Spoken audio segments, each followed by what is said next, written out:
Understanding emotional repression and how repression becomes a default setting and limits your growth. And this is going to take us into journal prompt 9, which is exploring your ego, a self-reflective journey. So lots of exercises and journal prompts on ego. And I know it might seem tedious, but trust me, the more time you spend with your ego, especially ahead of really facing trauma, which we're going to start talking about trauma in the next video, you want to have that better relationship with ego. So I know some of it might seem really repetitive. I promise you, spirit went in a direction for a reason. So just please do all the exercises. Don't skip any of them. But first, we want to talk a little bit about emotional repression and default settings, right? Emotional repression is something that I will say I encounter in 100% of my clients. Somewhere along the line, they have gotten the input that they need to shut down their feelings. They need to shut down the truth of who they are, how they really experience the world, right? And it's normally because they are more sensitive, they are more communicative, they are more feeling than other people around them, whether by design or conditioning, and they are told they need to conform to the way that the unit operates. So maybe you come from a family that doesn't really show emotions, and here you wanted to talk about emotions all the time, or you cried easily, you laughed easily, but you were too loud and you were too emotional and you were too this or too that. And so what happens is you start learning that it's not safe. Remember, the ego needs to feel safe. You start getting the message that it's not safe to express your emotions freely, either because you are admonished when you do, or let's say that you suffered a trauma, like you were touched when you were a small child, right? And you went to an adult and you said, Mama, someone hurt me, and they told you, why are you telling me this? Or you're lying, or you're just trying to make trouble, right? Which is unfortunately has happened to people. You get the message that you not only don't have a right to your feelings, but that nobody cares to hear about it, even if you have suffered harm. So what do? You shut down. You shut down. You pack all that pain away. Whenever I look at trauma really is, I see it in boxes. It is held energy that is stacked inside of you, that is blocking the ability for energy to freely flow, for blessings to come. It's blocking a lot of things. It's going to make you feel stuck. Why? Because it's heavy, very condensed energy in these tight little packages that we put away, right? So if I'm repressing, I'm internalizing, swallowing, and holding, as opposed to releasing when I need to. A lot of people think that healthy emotional expression is repression, and that's not it. That's like, I have control of my emotions because I'm shutting down. But you don't shut down because you have control of emotions, especially as an adult. You shut down because you have no control of them, and because you're afraid of what will happen if you express them, because you will feel so out of control. So as adults, we repress for two reasons. As a byproduct of our childhood, we repress it, right? We don't want to feel that. We don't want to feel it because if we feel it, then we have to address it, and no one cares. No one has hurt us before, and that becomes our default setting. The other reason why we repress is because we are scared of what will happen if we face our emotions. So that's what holds us back a lot in shadow work, right? I know that I need to heal from this very traumatic thing that happened in my childhood. But if I open that door, what comes out will finish me. I'll be down for months. I'm not going to be able to handle it. I don't believe in my capacity to process this adequately, right?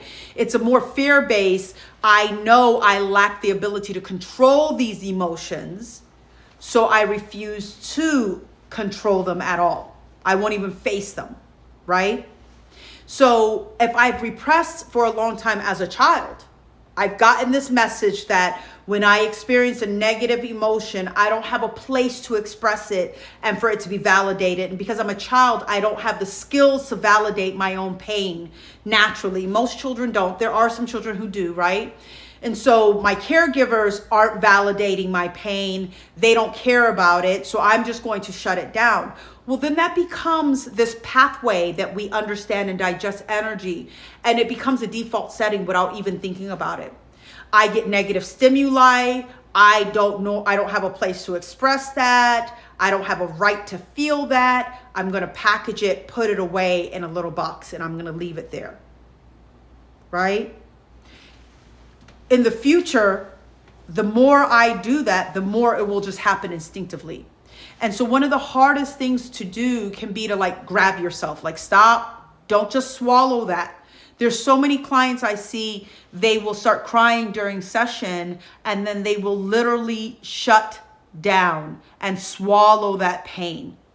That is pain that is coming up. It needs to be released. That's why it's breaking through. It's begging to be released.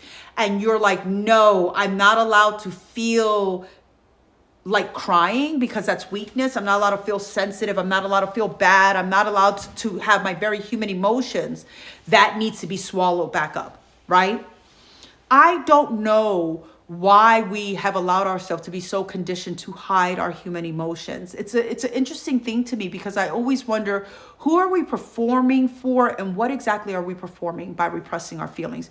We are all human. We all know what it is to be heartbroken, to be betrayed, to suffer grief, to feel rejected. So you think we would be able to display those emotions much more openly with each other and meet them. And so often we can't. And understand why we can't. If you're coming to me with emotions that I have hidden inside of myself, so you're grieving and I have a grief that I don't want to face, how can I hold space for your grief when I can't even hold space for my own? You're just coming to me with grief is triggering for me, right? It's reminding me of my own repressed pain and I don't want to face that. So instead of being able to give space and validate your feelings, I would rather you just shut them up. Repress them, please, for the comfort of everyone. Nobody wants to face that. It's a cruel thing that we do without understanding why we're doing that to one another.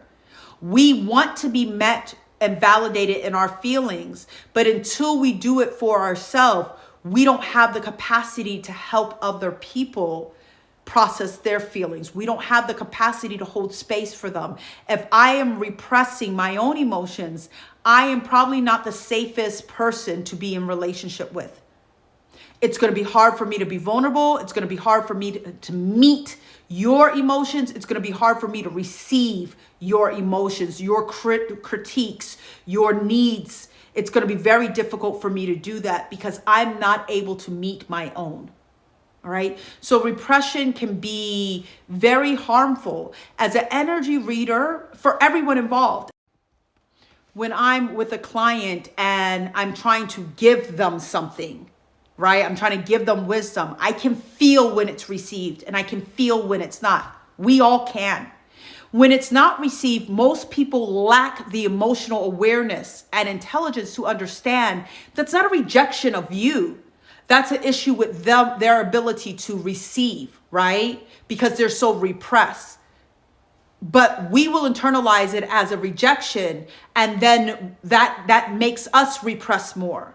So repression is bad for everyone. That energy is not meant to be held inside of you like that. It becomes caustic. It does so much damage. It will manifest itself physically if you hold it for too long a length of time. So regression is very dangerous. And instead of regression, we need to learn appropriate ways to express and to move that energy outside of us. We have to learn to be able to meet ourselves in our emotions without losing ourselves in our emotions.